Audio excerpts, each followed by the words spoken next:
Hi friends, welcome to வேனிக் minutes.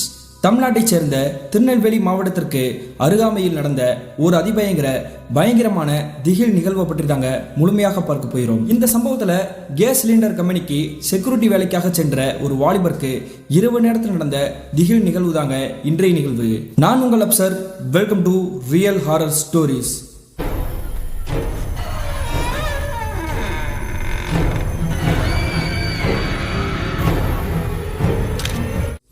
நான் முன்னாடியே சொன்ன மாதிரி தமிழ்நாட்டைச் சேர்ந்த திருநெல்வேலி மாவட்டத்திலிருந்து குறிப்பிட்ட தொலைவில் அமைந்திருக்கக்கூடிய ஒரு அழகிய கிராமத்தில் கிட்டத்தட்ட 2021 காலகட்டத்தில் நடந்த ஒரு திகில் நிகழ்வு தாங்க இன்றைய நிகழ்வு. இந்த சம்பவத்தை நமக்கு ஷேர் பண்ணியது ஜோதிலட்சுமி அப்படின்ற சகோதரி தாங்க. இது இவங்களுக்கு நடந்துச்சான்னு பார்த்தீங்கன்னா இல்லைங்க, இவங்களுடைய கணவருக்கு நடந்ததாங்க இந்த சம்பவம். அப்படி என்ன நடந்துச்சுன்னு பார்த்தீங்கன்னா கிட்டத்தட்ட 2021 காலகட்டத்தில் இந்த சம்பவத்தை ஷேர் பண்ணிய ஜோதிலட்சுமி இருக்காங்க இல்லையா, இவங்களுடைய கணவருடைய பேர் தாங்க பார்த்திபன். இந்த பார்த்திபனுக்கு அந்த காலகட்டத்தில் ஒரு 27 வயது இருந்திருக்குங்க. இவருடைய குடும்பத்தை பற்றி சொல்லணும்னா அப்பா, அம்மா, பார்த்திபன், இவருக்கு ஒரு தம்பி இருந்திருக்காங்க. இவங்களுடைய குடும்பம் பொருளாதாரத்தில் மிகவும் பின்தங்கி இருக்கக்கூடிய ஒரு குடும்பத்தை சேர்ந்தவங்க தாங்க. அந்த காலகட்டத்தில் இவருக்கு திருமணமாகலங்க. அதாவது இவருக்கு திருமணமானது 2023 காலகட்டத்தில் தான் நடந்திருக்குது. அந்த சமயத்தில் இவருடைய வேலை என்னன்னு பார்த்தீங்கன்னா காலை நேரத்தில் பேருந்து நிலையத்தில் இருக்கக்கூடிய ஒரு ஜூஸ் கடையில் தாங்க வேலை பார்த்துட்டு இருந்திருக்கிறாரு. அந்த வருமானம் போதாது அப்படின்றதுக்காக இரவு நேரத்தில் லோடு தூக்குவது, மூட்டை தூக்குவது மற்றும் சக வேலைகளுக்கும் இவர் போவது வழக்கம் தாங்க. அந்த மாதிரி இருக்கக்கூடிய நேரத்தில் தான் இவருடைய கிராமத்தை சேர்ந்த ஒரு தெரிந்த நபர் இவர்கிட்ட ஒரு வேலை இருக்குது அப்படின்ற மாதிரி சொல்கிறாருங்க. அப்படி அந்த வேலை என்ன வேலைன்னு பார்த்தீங்கன்னா நம்மளுடைய கிராமத்திலிருந்து அடுத்த கிராமத்தில் இருக்கக்கூடிய அவுட்டர் பகுதியில் ஒரு கேஸ் சிலிண்டர் கம்பெனி ஒன்று அமைஞ்சிருக்குது. அந்த சிலிண்டர் கம்பெனியில் தான் இரவு நேரத்தில் வாட்ச்மேனா ஒரு வேலைக்கு கூப்பிட்றாங்கப்பா, நீ போறியா அப்படின்ற மாதிரி கேட்குறாங்க. கேட்ட உடனே இவருமே சம்பளம் எவ்வளோன்னு கேட்கும் பொழுது 9,000 ரூபா தராங்க அப்படின்ற மாதிரி தாங்க சொல்கிறாங்க. இந்த விஷயத்தை கேட்ட உடனே நான் இதுக்கு சம்மதிக்கிறேன் அப்படின்ற மாதிரி தாங்க இந்த பார்த்திபன் சொல்கிறாரு. கிட்டத்தட்ட ஒரு வார காலகட்டத்திலேயே அந்த கேஸ் சிலிண்டர் கம்பெனிக்கு பகல் நேரத்திலேயே நேரடியாக போய் விசாரிக்கிறாரு. அப்படி விசாரிக்கும் பொழுது அவங்க அங்கே இருக்கக்கூடிய வேலைகள் எல்லாமே இவர்கிட்ட சொல்கிறாங்க. அது மட்டும் இல்லாமல் 9,000 சம்பளம் சொன்னாங்க இல்லையா, உங்களுக்கு ரவுண்டாக 10,000 தந்துடுறோம். இங்கே இரவு 7 மணிக்கு வந்தீங்கன்னா காலையில் 7 மணி வரைக்கும் இங்கே தான் பார்த்தாகணும். அது மட்டும் இல்லாமல் அங்கே வாட்ச்மேன் வேலை மட்டும் கிடையாதுங்க, அங்கேயே ஒரு 3 நாய்கள் வளர்க்குறாங்க. அந்த 3 நாட்டு நாய்களையுமே பராமரிக்கக்கூடிய வேலையுமே இந்த பார்த்திபனுடைய கையில் தாங்க இருக்குது. விடிய காலை விடிஞ்ச உடனே ஒரு 5:30 மணி அளவில் அந்த 3 நாய்களையுமே வெளியே வாக்கிங் கூட்டிகிட்டு போனுங்க. அப்படி கூட்டிகிட்டு போயிட்டு அதுக்கு உண்டான சாப்பாடு எல்லாமே கொடுத்து பத்திரமா கவனிக்கிறதாங்க இவருடைய இன்னொரு வேலையாகவே இருந்திருக்குது. சரிங்க சார், அது ஒன்றும் பிரச்சனை இல்லை, ஏன்னா சம்பளம் கூட தானே தராங்க அப்படின்றதுக்காக இவர் அக்செப்ட் பண்ணுறாருங்க. கிட்டத்தட்ட ஒரு 2 நாட்கள்லேயே இவங்களுடைய குடும்பத்தினர்கிட்ட பேசி அந்த கேஸ் சிலிண்டர் கம்பெனிலேயே இரவு நேர வேலைக்கு ஜாயின் பண்ணுறாருங்க. அப்படி செக்யூரிட்டியாக அந்த வேலைக்கு ஜாயின் பண்ண அன்றைய இரவு தோராயமாக ஒரு 11 மணி இருந்திருக்கும். அந்த நேரத்தில் இவர் கொஞ்சம் அந்த சேரில் உட்காந்து லைட்டாக அசந்திருக்கிறாருங்க. அப்படி அசந்திருக்கக்கூடிய அந்த வேலையில இவரை பிடிச்ச யாரும் உழுக்கிற மாதிரி தெரிஞ்சிருக்குது. டக்குன்னு முடிச்சு பார்த்தா எதிர்ப்புறத்துல ஒரு வட மாநிலத்தை சேர்ந்த ஒரு நபர் தாங்க நிற்கிறாரு. என்னப்பா நீ அதுக்குள்ளேயும் தூங்கிட்டு இருக்கிற, புதுசாக ஜாயின் பண்ணிக்கிறியா, இனிமேல் இந்த மாதிரிலாம் தூங்கக்கூடாது அப்படின்ற மாதிரி தாங்க சத்தம் போடுறாரு. சரிங்க சார், நான் இனிமேல் இந்த மாதிரிலாம் தூங்க மாட்டேன் அப்படின்ற மாதிரி தாங்க கவனமாக இருக்கேன் அப்படின்ற மாதிரி சொல்கிறாரு.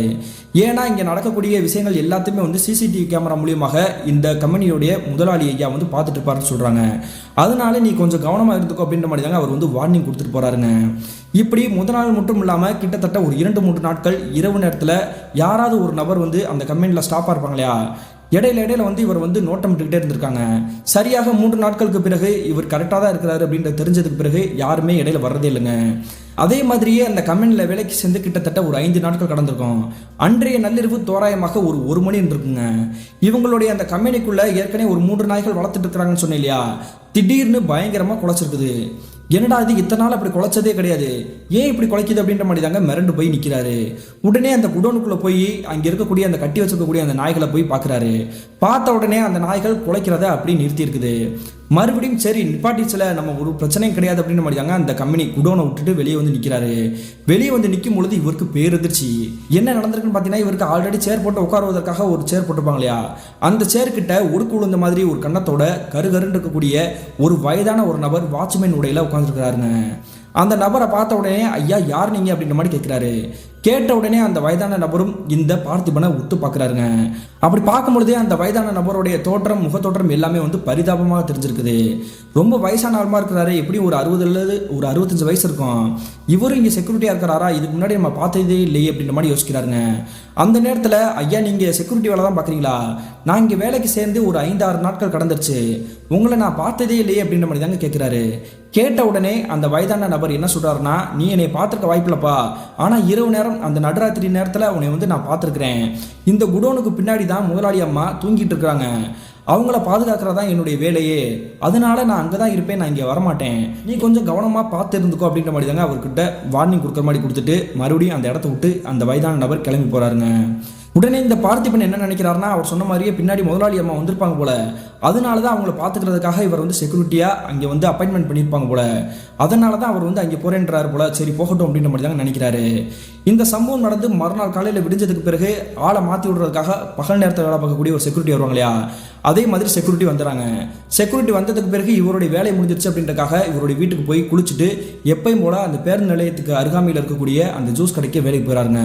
அப்படி ஜூஸ் கடையில் வேலையெல்லாம் பார்த்து முடிச்சுட்டு மறுபடியும் இரவு நேர வேலைக்காக இந்த செக்யூரிட்டி வேலைக்கு வந்திருக்கிறாரு. அப்படி செக்யூரிட்டி வேலைக்கு வந்ததுக்கு பிறகு ஏற்கனவே நின்றுட்டு இருக்கக்கூடிய அந்த செக்யூரிட்டி அப்படியே நான் கிளம்புறேன்ப்பா அப்படின்ற மாதிரி சொல்லிட்டு கிளம்புறாருங்க. இவர் கிளம்புனதுக்கு பிறகு அந்த நாய்களுக்கெல்லாம் உணவு கொடுக்கணும் இல்லையா, அந்த வேலைகள்லாம் எடுத்து போட்டு பார்த்துட்டு இருக்கிறாரு. இந்த வேலையை அவருக்கு சுத்தமாக பிடிக்கவே இல்லைங்க. என்ன காரணம் அப்படின்னா, இவர் வந்து செக்யூரிட்டி வேலை, நம்ம வந்து நின்றுக்கிட்டே இருக்கணும் அல்லது உட்காந்துருக்கணும், பெருசாக எந்த ஒரு கஷ்டமும் இருக்காது அப்படின்ற மாதிரி தான் நினச்சிருக்கிறாரு. ஆனால் அங்கே பராமரிக்கக்கூடிய எல்லா வேலையுமே இவரோட தலையில் தாங்க விழுந்திருக்குது. இதனாலவே கொஞ்சம் மண்டை காஞ்சி டென்ஷனோட தாங்க தெரிஞ்சிருக்கிறாரு. சரி பரவாயில்ல, நம்மளுடைய குடும்பத்தோட கஷ்டத்தை நம்ம புரிஞ்சுட்டு தானே இந்த இடத்துக்கு வேலைக்கு வந்திருக்கிறோம், பல்ல கடிச்சிட்டு வேலை பார்த்து தான் ஆகணும் அப்படின்ற மாதிரி தாங்க நினச்சிருக்கிறாரு. அன்னைக்கு நடுராத்திரி தோராயமாக ஒரு மணி இருந்திருக்கும். அந்த நேரத்தில் ஏற்கனவே முதல் நாள் வந்து நாய்கள் எல்லாம் குலைச்சிச்சு இல்லையா, அதே மாதிரி பயங்கரமாக குலைக்குது. இப்படி குறைக்கக்கூடிய சத்தம் கேட்ட உடனே இந்த பார்த்திபன் மறுபடியும் குடோனுக்குள்ள போய் அந்த நாய்களை பார்க்குறாரு.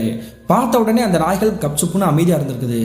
என்னடா அது, நேற்றும் இப்படி தான் குலைச்சிச்சு, உள்ளே போய் பார்க்கும் பொழுது அந்த நாய்கள் வந்து அமைதியாக இருக்குது, இப்போ மறுபடியும் குலைச்சிச்சு, நம்ம உள்ளே போன உடனே அமைதியாயிடுச்சு அப்படின்ற மாதிரி தாங்க நினச்சிக்கிட்டு அந்த குடோன் விட்டு வெளியே வந்து நிற்கிறாரு. வெளியே வந்து நிற்கும் பொழுது இவர் நிற்கக்கூடிய இடத்துல இருந்து ஒரு 100 மீட்டர் தள்ளி ஏற்கனவே பார்த்தார் இல்லையா ஒரு வயதான நபர், அதே செக்யூரிட்டி உடையில இவர் கிட்ட நெருங்கி வந்துருக்கிறாருங்க. என்னப்பா தூக்கம் எதுவும் வரலையா, அசதியா எதுவும் இல்லையா அப்படின்ற மாதிரி கேட்குறாரு. ஐயா அதெல்லாம் ஒன்றும் இல்லையா, எனக்கு பழகி போயிடுச்சு, நான் ஆரம்பத்தில் 2 வேலையும் சேர்த்து போட்டு பார்த்ததுனால எனக்கு ஒரு மாதிரி இருந்துச்சு.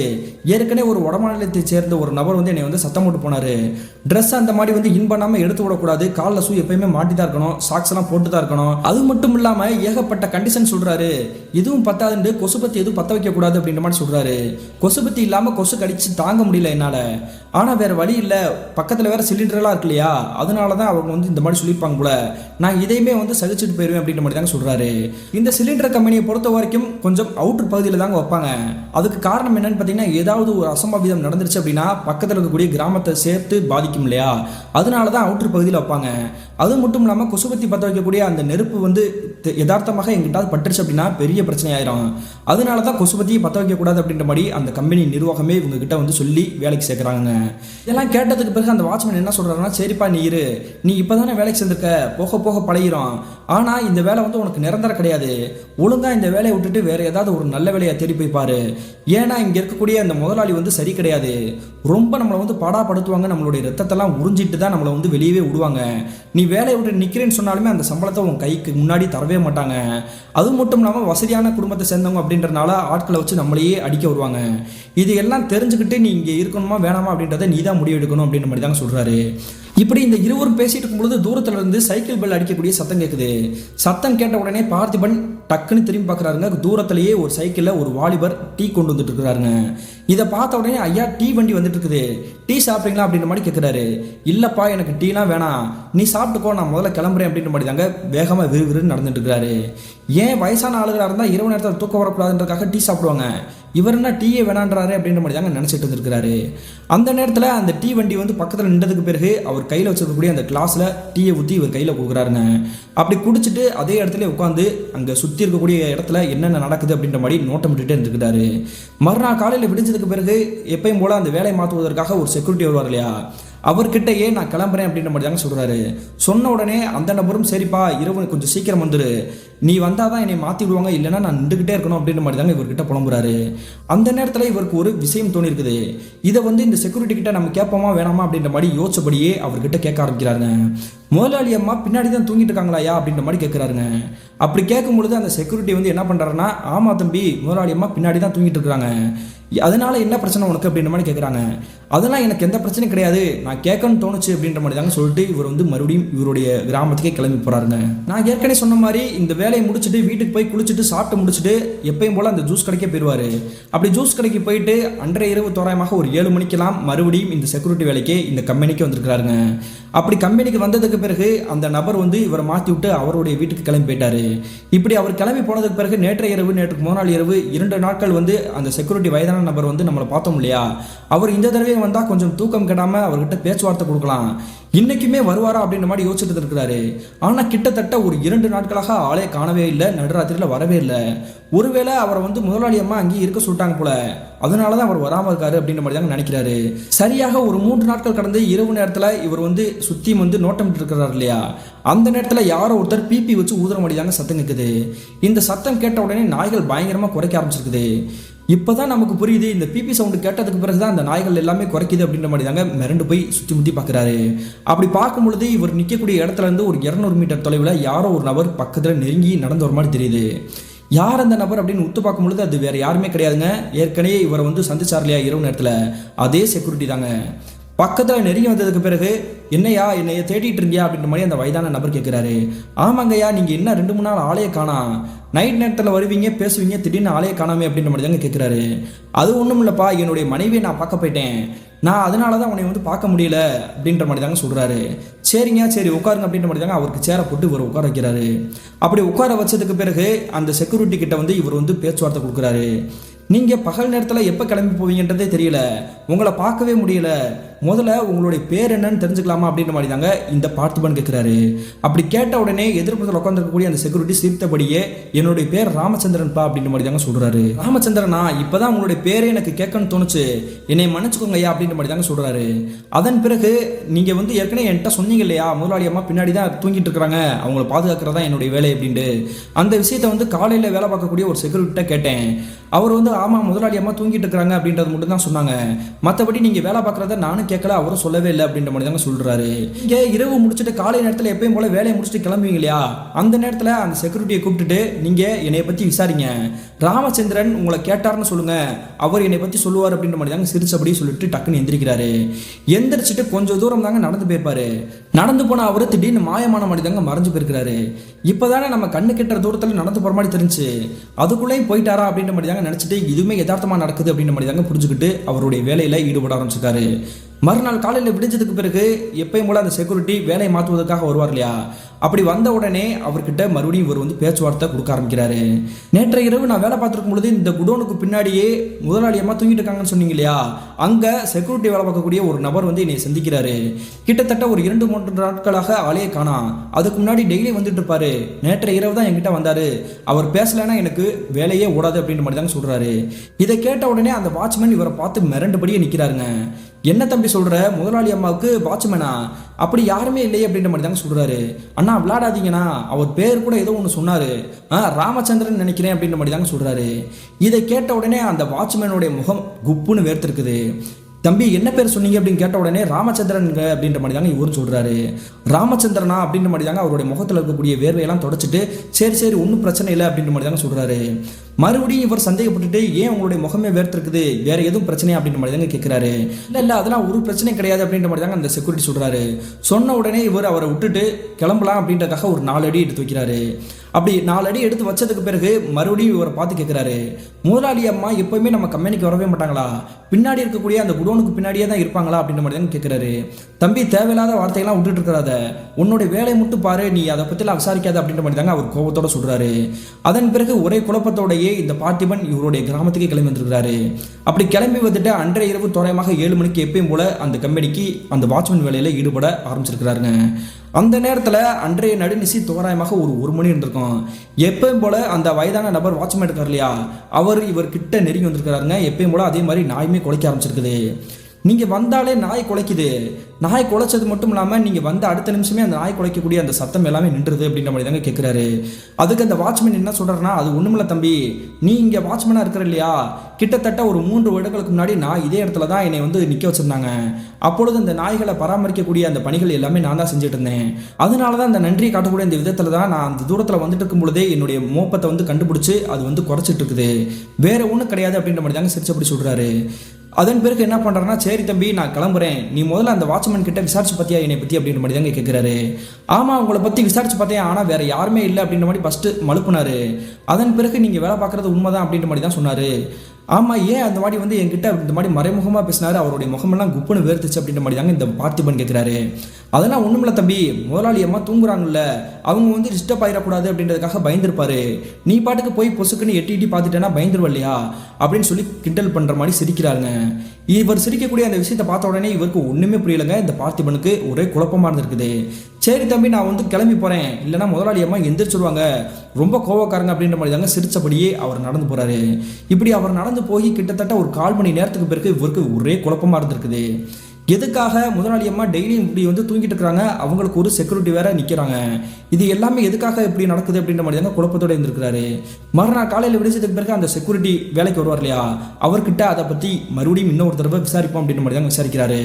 முதலாளி அம்மா வந்து இரவு நேரத்தில் அங்கே தூங்குவதற்காக வருவாங்க இல்லையா, அவங்க ஏற்கனவே ரொம்ப வசதியானவங்க, அப்புறம் எதுக்கு இங்கே வந்து தூங்கணும், இங்கே பெரிய கெஸ்ட் ஹவுஸ் எது பின்னாடி இருக்குதா அப்படின்ற மாதிரி கேட்குறாருங்க. அப்படி கேட்கும் பொழுது எதிர்ப்புறத்தை நிற்கக்கூடிய அந்த செக்யூரிட்டி சிரிச்சபடி ஒரு விஷயத்தை சொல்கிறாரு. அதாவது என்ன சொல்கிறாருன்னு பார்த்தீங்கன்னா, முதலாளி அம்மா தூங்க தான் செய்கிறாங்க, ஆனால் நிரந்தரமாக தூங்கிட்டு இருக்காங்கப்பா அப்படின்ற மாதிரி தாங்க சொல்கிறாரு. இதை கேட்ட உடனே இவருக்கு ஈரக்குலையும் நடுங்கி போயிடுச்சு. என்னன்னா சொல்கிறீங்க, எனக்கு ஒன்றுமே புரியல அப்படின்னு கேட்கும் பொழுது அந்த வாட்ச்மேன் என்ன சொல்கிறாருன்னா, ஒரு திடுக்கிடும் தகவலை சொல்கிறாருங்க. அதாவது இந்த முதலாளி அம்மா இங்கே பின்னாடி தூங்குறாங்கன்னு சொன்னார் இல்லையா, அவங்க வந்து உண்மையிலேயே தூங்குறாங்க, இறந்து போய் தாங்க நிரந்தரமாக தூங்கிட்டு இருக்காங்க.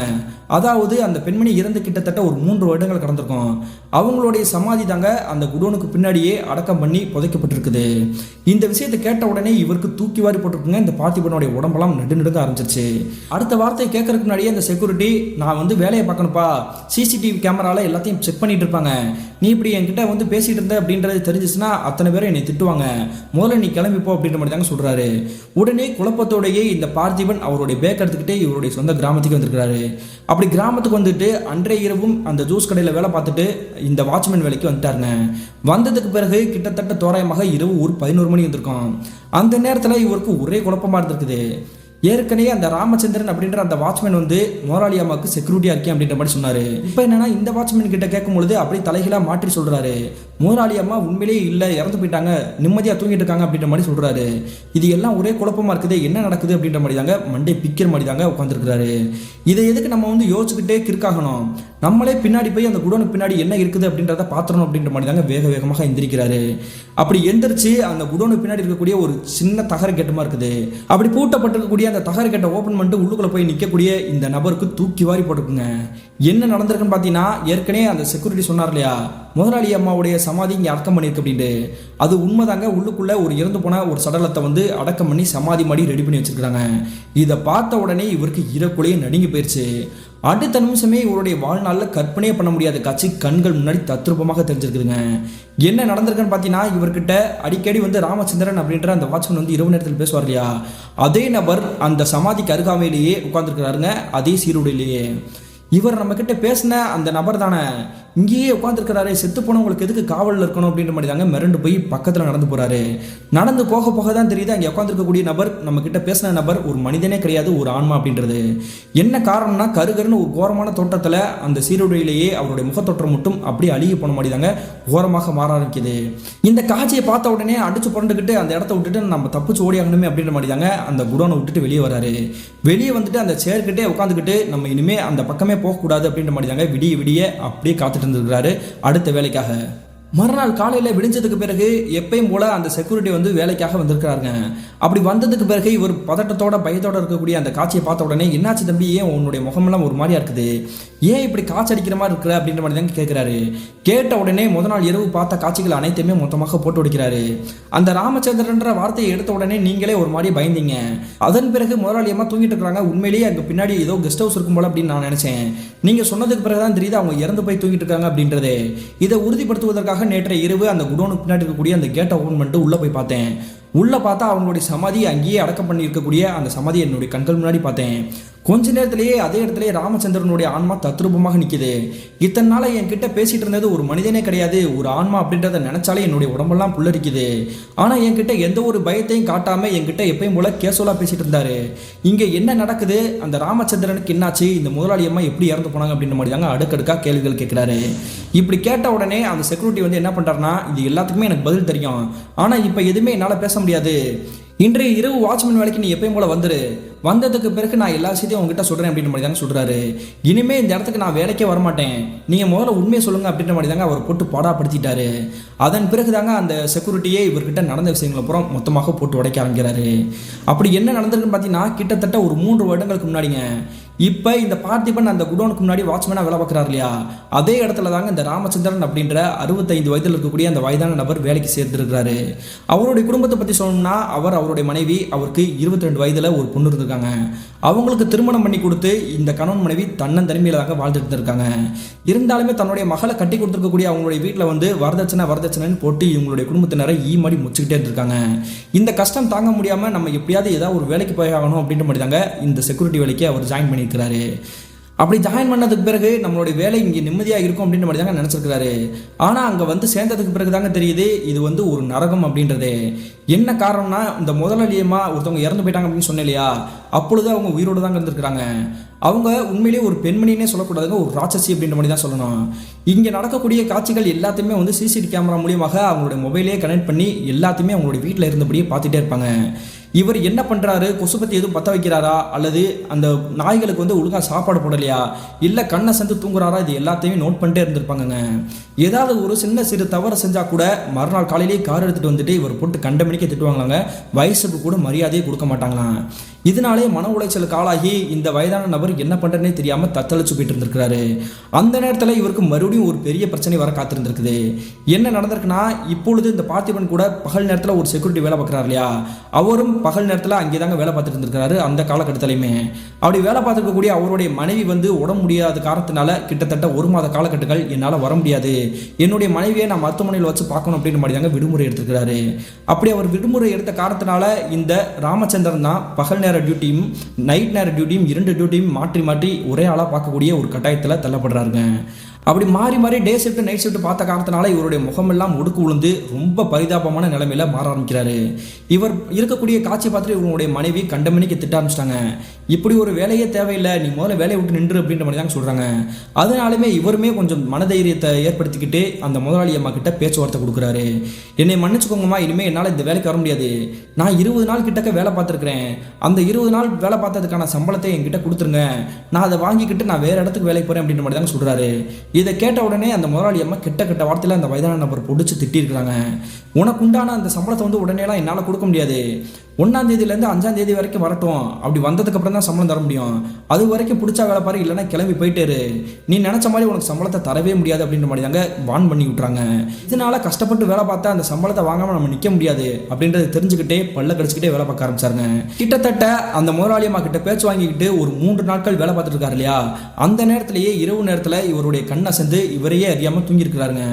தூங்குனதை அந்த சிசிடிவி கேமராவில் பார்த்து அந்த முதலாளி அம்மா மறுநாள் காலையிலே வந்து இந்த வயதான நபர் பிடிச்சி சத்தம் போட்டிருக்காங்க. ஒரு 2 நாட்களாக இவனுக்கு சோறு எதுவுமே கொடுக்காம வீட்டுக்கு அனுப்பாமல் தண்ணியை மட்டும் குடிக்க தேவைப்படக்கூடிய அந்த நேரத்தில் மட்டும் கொடுத்துட்டு இங்கேயே வந்து வேலைக்கு இருக்கட்டும், அதுக்கு பிறகுதான் இவனுக்கு வந்து மன்னிப்பே அப்படின்ற மாதிரி தாங்க அந்த முதலாளி அம்மா சொல்கிறாங்க. இதை கேட்டதுக்கு பிறகு அங்கே இருக்கக்கூடிய நபர்கள், அதாவது நிறைய பேர்லாம் இருக்க மாட்டாங்க இரவு நேரத்தில், இந்த வாட்ச்மேனை தவிர வேறு யாருமே இருக்க மாட்டாங்க. எப்பயாவது யாராவது ஒரு ஆள் வந்து வருவாங்கங்க. அது மட்டும் இல்லாமல் அந்த நேரத்தில் டீ கொடுக்கறதுக்கு கூட ஆள் வரவே மாட்டாங்களாம்.